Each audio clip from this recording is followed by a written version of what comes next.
Welcome to the HR Uprising podcast. This highly practical podcast series explores HR and management hot topics and challenges through conversations with relevant experts and real-life people professionals. Brought to you by Actus software, our aim is to build a better workplace for people.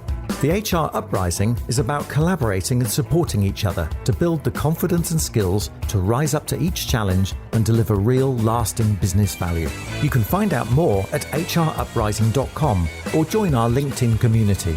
Now introducing your host, chartered psychologist, best-selling author, entrepreneur and speaker, Lucinda. Hello and welcome to this week's HR Uprising podcast. And this week we're going to be running a solo episode. And the topic I'm going to look into is about the topic of developing a learning culture. So this is something that was quite interesting to me because, as many of you who are regular listeners will know, my background was 20 odd years in learning and development, in corporate learning and development roles.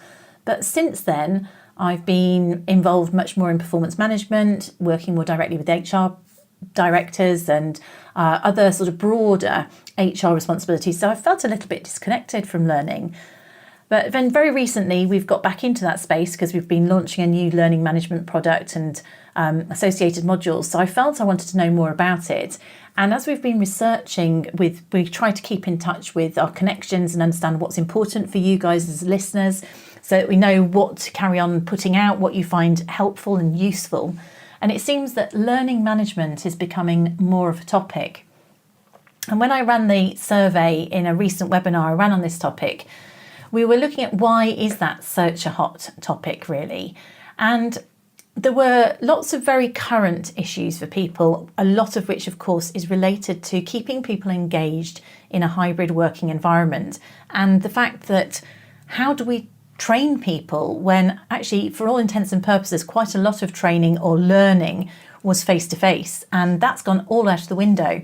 So we've moved to a virtual approach, and how do we make sure that that actually is useful, is relevant, and what really is a learning culture anyway? So it's an area that I've just done quite a lot of research in. So I have to say I wanted to go and look into this, and I got lots of the statistics and information I'll share, we'll put on the show notes. Most of it's from the e-PDR, and there's some great resources as ever there. Shout out to their research there that I took many statistics from. And one of the things that I found quite eye-opening when I was looking at this, because in terms of what I want to run through in this podcast is just define what we mean by learning culture. So if you're thinking about doing this yourselves, understand what a learning culture might be, really understanding if you want to improve learning in your organisation, how might you define and set one up for yourself? How do you get your organisation to value and prioritise learning? And as ever, try to make it a little bit practical. The beauty of this is, of course, that I've actually just recently run a webinar on this. I've also got some relevant stats from more than 100 people professionals who attended the webinar. And it's also useful maybe to share that with you as an audience to see whether what other people who joined us were reporting on this and whether or not this is the same for you. So we started off though thinking, why is it important to focus on learning? And of course, some of it's about the virtual environment, some of it's about employee engagement. But also, when I looked at the research, which obviously was pre-COVID, this was quite a startling statistic, and it showed that fewer than half of UK employees feel that their job offers them good opportunities to develop their skills. So less than 50% of people feel that they develop their skills in their job. I thought that was really quite shocking because I would think it's a fundamental part of most roles, particularly because it's not like business is standing still. We're required to learn and change all the time, particularly if you look at what's happened over the last 6 months. And I was interested in that. And I don't know whether that's perception, of course, because do they feel they're not getting formal training because what they really expect is formal training? Or is it genuinely that people don't feel they're growing? Because that is a bit of a challenge when we look at employee engagement. The other findings were that case studies suggest that learning provision is rarely fit for purpose when implementing new technologies. So a lot of what people are being provided with, they don't necessarily think that the technologies give them what they want. And I've been looking at lots of the thought leaders out there. I had David James on a number, in fact, right at the start of the podcast. I know he's always talking about learning at the point of need. So maybe rethinking how we provide learning, especially if it's digital learning. This is one, if you're a learning and development practitioner listening to this, only a third of learning and development practitioners feel they have successfully developed a positive learning culture, despite almost all of them wanting to deliver that. So that was interesting too. So all of those, I think, are key. Those were around before, and let's couple in with that hybrid and remote working requires us to develop new skills quickly and to provide people with development in a format that is different to how we provided it previously, and that development is a key aspect of employee engagement and making people feel valued. So how would we define a learning culture? Well, the definition that I'll go with here is an environment where learning is not only embedded, but it's encouraged across every level of the organisation. And that becomes a critical point, particularly when I looked at the feedback that I got from the people joining my webinar on this. And the way in which you might add to that is it's about saying, is my organisation supporting individual learning and transformation? Are they allowing them to use that knowledge to actually shape strategy and process? So there's a purpose to that learning, and you can see, a bit like an objective, we can see it aligning with the overall purpose and goals. Are we encouraging teams to learn and reflect on their work? And again, using that to influence strategy and process change. So the learning that people are taking, it's useful, it's being utilised in some way. And are people able to learn from the wider organisation and key decision makers? And also, can people take risks? Is it okay for people to be able to make mistakes? And there's a culture where self-reflection is something that's normal and useful.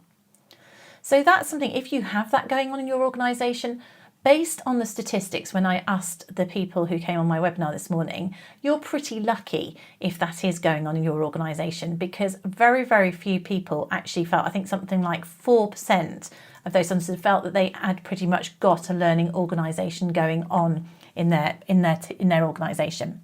The other options that I asked people was, did they feel they had almost got a kind of, they were close to a learning culture? Did they feel they had pockets of learning or not really? And the results that came out was that 18% said almost. So actually, we're talking 22% of those respondents, and it was about 100 people. They felt that they had almost, or they'd got a level of learning culture in their business. The largest proportion felt that they had pockets.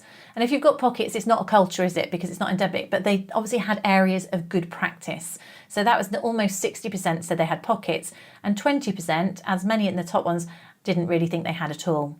So that's quite insightful, isn't it, in terms of what's going on? And if you feel the same way, don't worry, you're representative in terms of that. And if you feel definitely or almost, then well done, you're in that top 20%.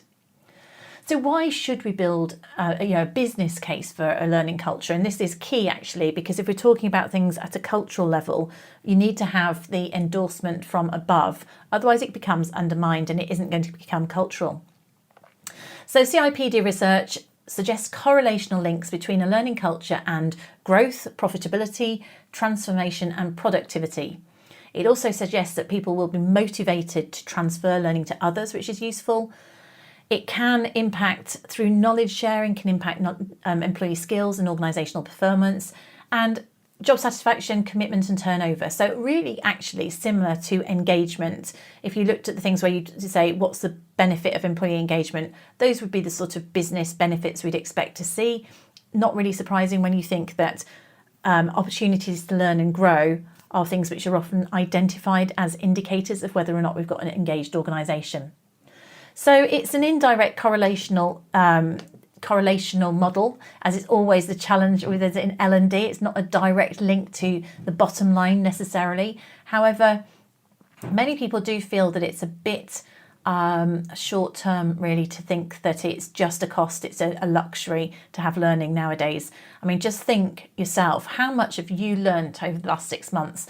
People who are listening, you've learnt all about brand new employment law, furlough schemes, Zoom skills. There's been loads of things that we've learnt.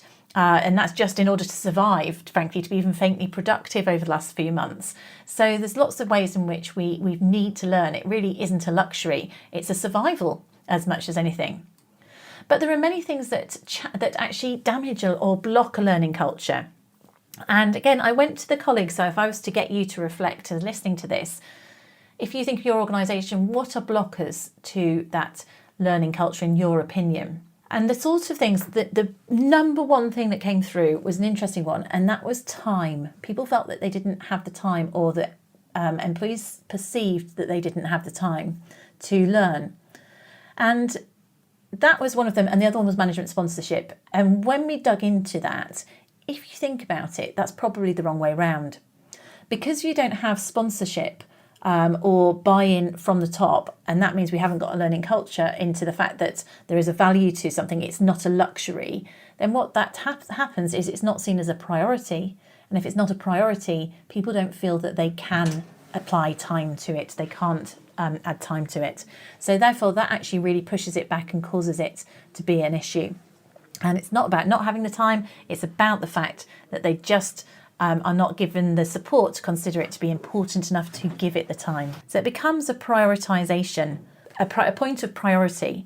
Now, the other things that can make a difference there, I've talked about support from senior leaders and line managers, and also leading by example. Also, you can find that if you've got a very complex organisation or processes or bureaucracy, then that can mean that sort of the subtle organisational learning, which is often just so important, may just restrict information sharing, collaboration, where we can learn from each other. There is a risk, I think, with the virtual environment as well, where people are not getting the cross-functional mixing that we might have had as well, which could hinder some of the social learning and collaboration.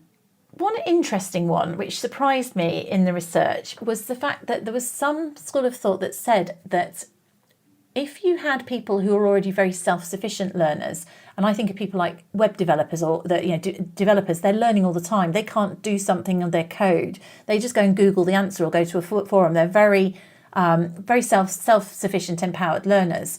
You found that some of these people who are actually quite used to learning for their job and do it business as usual, if they then had learning sort of thrust upon them, then they didn't necessarily buy into it.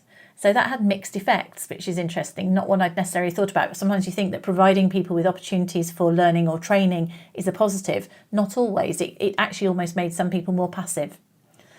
And I think that is a link then, thinking about the quality of what we offer. And so remembering that formalising or prescribing learning is not the same as culture. Let's face it, making people do GDPR training or financial services compliance training isn't the same as having a learning culture. That is quite different. I mean, and then the other one is, what's the difference between training and learning? Is learning an output of training or not necessarily? So there's a little bit of a philosophical one that we can think of there too. So all of those might be things that if we want to encourage a learning culture in our organisation, maybe thinking about, have we got any of these blockers? The most important one, of course, being sponsorship. In terms of a culture, because that can really undermine it. So I then went on to ask the attendees of my webinar what sort of learning was most common in their organisations. And we just had 6 options here, and it was quite interesting, the outcomes. So the number one learning that people described as happening, so 68% of them said that this was happening. They could choose more than one response. 68% said that people were actually learning on the job, but they expect formal development. So in other words, they were learning, they just didn't recognise it. So maybe this comes down to manager skills or people reflecting and realising how much they've learnt over a period of time. 45% said that a lot of it was tick box compliance. So it's the e-learning that doesn't necessarily add value. It's e-learning we have to do as opposed to the e-learning we want to do. And then other things were about 40% had active problem solving, self-teaching, collaboration. 29% said they had loads of content but low take-up. So that's interesting, isn't it? Why is that? Because people aren't motivated? Because they don't have the time? Because it's the wrong content? Or is it that they're just having this data that's thrust at them and they need to have the information just when they need it, rather than just a list of courses? Interesting. So, and then 5%, which is just a handful of people, said that they had a sophisticated 70-20-10 approach, where 70% of it's on the job learning, 20% of it's peer-to-peer learning, and 10% of it is sort of formal learning. So again, interesting food for thought. Maybe have a think about what learning is going on in your organisation. Is it more compliance or is it on the job learning? Do we just need to encourage people to reflect a bit more, to realise they really are learning, and maybe you have more of a learning culture than you might think. So then going on to assess our current culture. Well, the CIPD recommend that you look at a learning culture at 3 levels: organisational, team learning and individual learning. So at an organisational level, it's a bit like if any of you listened to a previous podcast I've done, which was on OD strategy. It's saying, have you got a strategy? So have you got a clear vision for learning that's supported by leadership and aligned with business strategy? To get a culture, there's got to be a link to it. Then it's thinking about, if you have that in place and you've got learning systems and processes, is the content relevant, and is the way in which it's delivered supportive of learning, whether it's different learning styles or different time frames, or is it just, is it very old school, or is it actually something that's really up to date and relevant? You've identified, let's say, what a new manager in your organisation needs in terms of skills and knowledge, and you've got different modules and items of learning that can be provided just in time when they need it. The other one I mentioned earlier at an organisational level is risk and experimentation encouraged. Is learning invested in terms of time and resources? So is the message there that it's a priority? And really, is learning seen as passive, compliance driven, or is it available at the point of need? So those are areas you can reflect in terms of your organisational structure and how the culture is going to be led at an organisational level. We can then chunk it down and look at it from a team, or I would say a manager level. So this is where we'd say, do your line managers buy into and support time that's spent on formal or informal learning? So do you have their buy-in? On top of that, I suppose if you don't have their buy-in, is that because they have never received adequate development themselves? Now, I wrote an article on LinkedIn recently about this. It is shocking, our track record in the UK in particular for line management skills development. Most line managers, the majority I think, don't feel they've had adequate development. And then you couple this in with the fact that they're thrust into virtual management. Many people really don't feel they've got the skills. So thinking about that, have they got that adequate development themselves? Are managers prepared to be role models, to encourage learning as business as usual? So are they really keen to role model learning? They take it seriously themselves. And of course, if they haven't been developed, they're less likely to. And do they possess the coaching skills and motivation to support self-discovery, to help their staff think, well, what have you learned? Look how much you've come on, how much have you developed? So that's going to affect your culture, the way in which your line managers operate on a day-to-day basis with people. And do they give people the time and value time spent on training? And then finally, at an individual level, so do you have individuals who are aware of, if you've got these learning opportunities, are people aware of them? And do they therefore feel empowered if they are aware of them? Are they allowed to access them, or do they think they've got to get lots of levels of sign-off to be able to do that? It's very hard to hold people accountable for their own development if they can't access it. But really, accountability is one of the great switches. If you go, you're accountable for developing, and demonstrate what you've learned here. So is that accountability out there? Do people know where learning content can be found? And, is it well communicated? Is it well organised? Is it easy for people to access learning? Or is it buried away in lots of spreadsheets and folders in your main shared drives? And again, if that development is there, is it seen to be relevant, timely and of value? And the other thing to think about is, do they have awareness about how they learn best? So some people might prefer self-study. Some people really want to talk to others. Are they able to access opportunities that fit their personal way of learning? And again, things like active learning, I think at the moment there's less incidental active learning unless maybe you formalise collaboration conversations or you're using collaboration tech. So have you got the facilities there set up for people to be able to work with that more easily? When I was asking people on that, it was interesting to see what types of learning are most common in terms of what people are doing. And I asked about what sort of learning was readily available to people. And we had a real spread, and we'll make some of this available. I'll probably write a blog on this as well. But the vast majority that everybody seemed to have that was made available was compliance type training. And let's face it, that's not really learning. in my opinion, it isn't. I'm not saying that, I'm sure that I'm probably speaking out of turn, but it's not the same as learning about something that's going to develop your skill. It's doing something for the benefit because people have to, not necessarily because it's going to raise their skills. So that was the vast majority. I'll probably get shouted down by lots of people there. So that was 75% said that was readily available. So health and safety, GDPR, etc. Management training was the next area that perhaps was available to people, which was interesting considering the stats on management training. Then it was more things like old school. This was actually about, there was more face-to-face or remote formal behavioural training. 50% of people felt they had that sort of type training. And then other things like mentoring. This entered into a big conversation about mentoring being an important area, manager coaching being an area for development. An area actually that I will put some thought into putting a podcast out there on, because there are lots of people who are really trying to set up mentoring schemes at the moment, which makes total sense with this new way of working. Other things, lunch and learns were topics, external webinars. So there's a real range of things that people are using across the piece. There was a sense that some people were saying they didn't want any more webinars, but then their point was that maybe it was the type of webinars people have had, so they've maybe been put off by too many dry webinars. So it's interesting for you to reflect on what type of learning is readily available in your organisation. Are there lots of varieties, and is it really encouraged, and how can you come up with more? And then just wrapping up, really, moving through in terms of where we can and what we can do from this. I looked at some information which was quite interesting about usefulness of training relative to the training that people have received. And again, this was some research that came across which is about untapped potential in terms of UK skills. And what was interesting was that certainly things like coaching and job rotations came up as really quite infrequent but massively developmental for people. 94% found them really, really useful, but just 6% of people were getting them.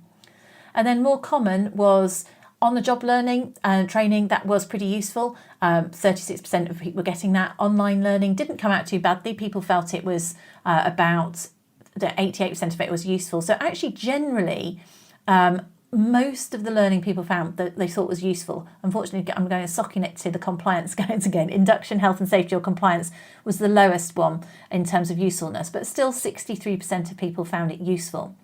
So really what they were saying is that people do find learning and development useful. We know also it links to engagement and many other aspects in terms of potentially productivity and performance. So it is key to do it. It's worth using it. It's worth us putting the effort into doing it and thinking about lots of various ways in which people can have it provided to them to help them learn and grow and keep on moving and feeling fully engaged in our organisation.